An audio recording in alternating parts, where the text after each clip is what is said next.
اللہ من الشیطان الرجیم بسم اللہ الرحمن الرحیم وبہ نستعین وہو خیر ناصر ومعین اللہم صلی علی محمد وعلی محمد السلام علیکم ورحمۃ اللہ وبرکاتہ یا علی مدد علیہ السلام۔ سامعین محترم، آج کا ہمارا موضوع سورۃ فتح پڑھنے کا ثواب اور اس کی فضیلت۔ عزیزان محترم، قرآن کریم کا پڑھنا عظیم عبادت ہے۔ قرآن کریم اللہ سبحانہ و تعالیٰ کی لا ریب اور بے عیب کتاب ہے۔ یہ وہ کتاب ہے جس میں اللہ سبحانہ و تعالیٰ نے ہر خشک و تر کا ذکر کر دیا۔ ہر احکام اسی کتاب میں درج ہیں، جس میں متشابہات بھی ہیں اور محکمات بھی ہیں۔ سامعین محترم، قرآن کریم کا دیکھنا بھی عبادت ہے، قرآن کریم کا پڑھنا بھی عبادت ہے۔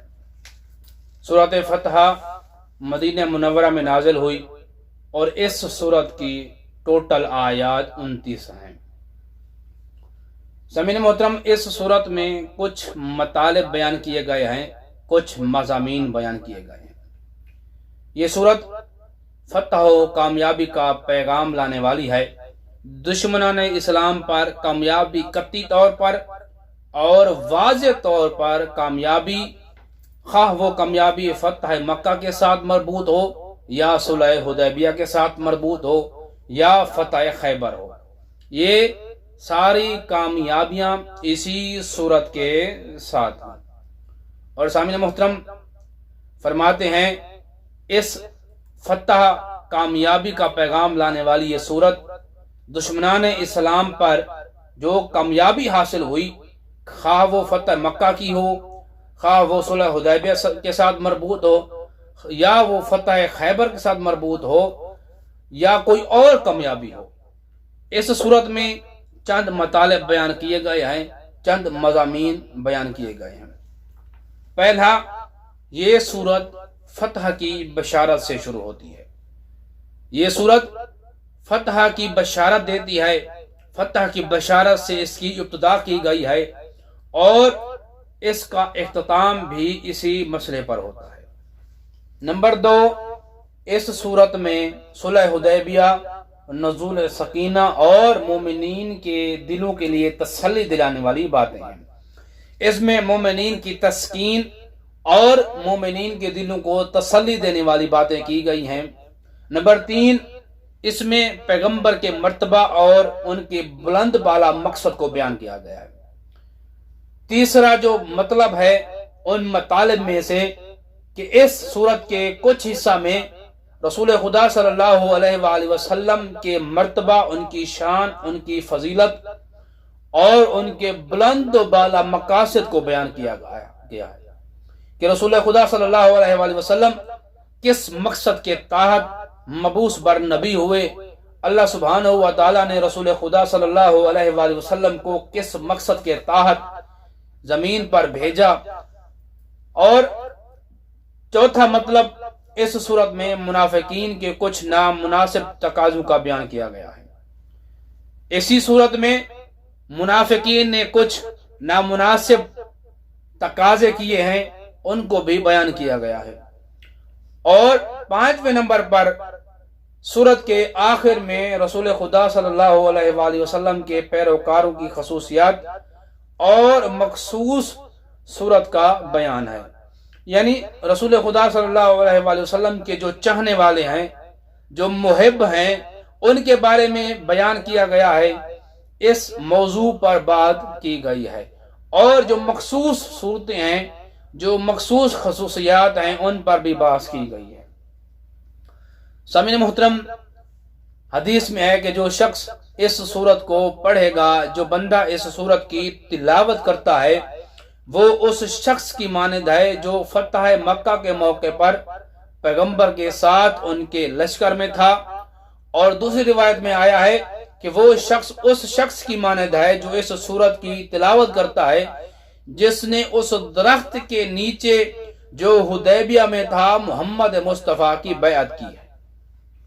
ایک مرتبہ اس سورت کا پڑھنا انسان کو ایسا بنا دیتا ہے جیسے وہ رسول خدا صلی اللہ علیہ وآلہ وسلم کے ساتھ فتح مکہ میں موجود تھا، اور اس شخص کی مانند ہے جو صلح حدیبیہ میں جو درخت تھا جہاں رسول خدا صلی اللہ علیہ وآلہ وسلم کے ہاتھ پر بیعت کی گئی تھی، وہ شخص ایسے ہے جیسے اس نے اسی درخت کے نیچے رسول خدا کے ہاتھ پر بیعت کی ہو۔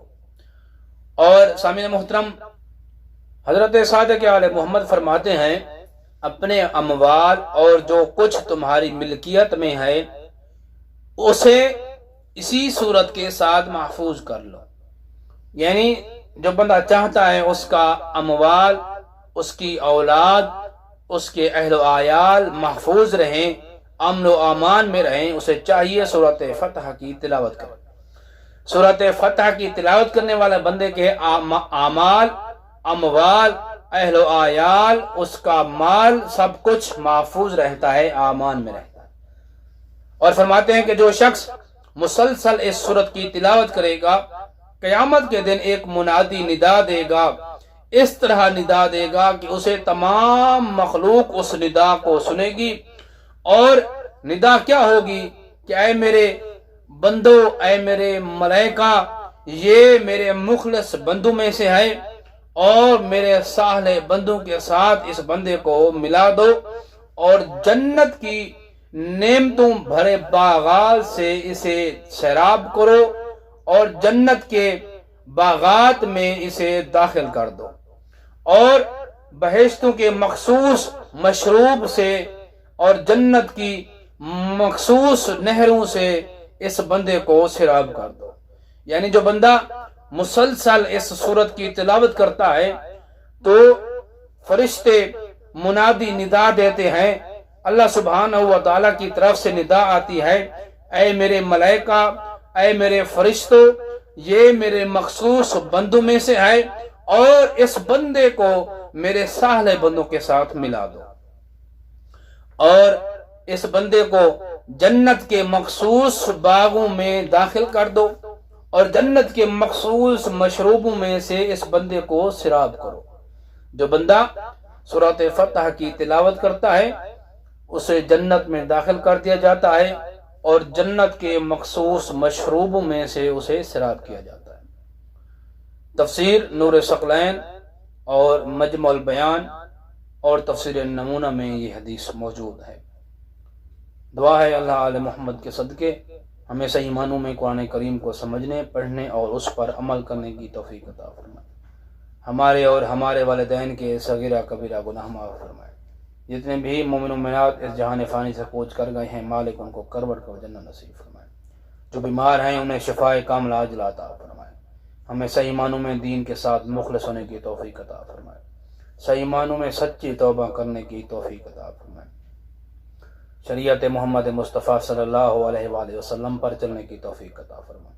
سچا اور پکا مسلمان بننے کی توفیق عطا فرمائے۔ سب سے پہلی، سب سے آخری اور سب سے بڑی دعا ہے اللہ آل محمد کے صدقے امام زمانہ علیہ السلام کے ظہور میں تعجیل عطا فرمائے۔ اللہم صلی علی محمد وعلی محمد وعجل فرج قیم آل محمد۔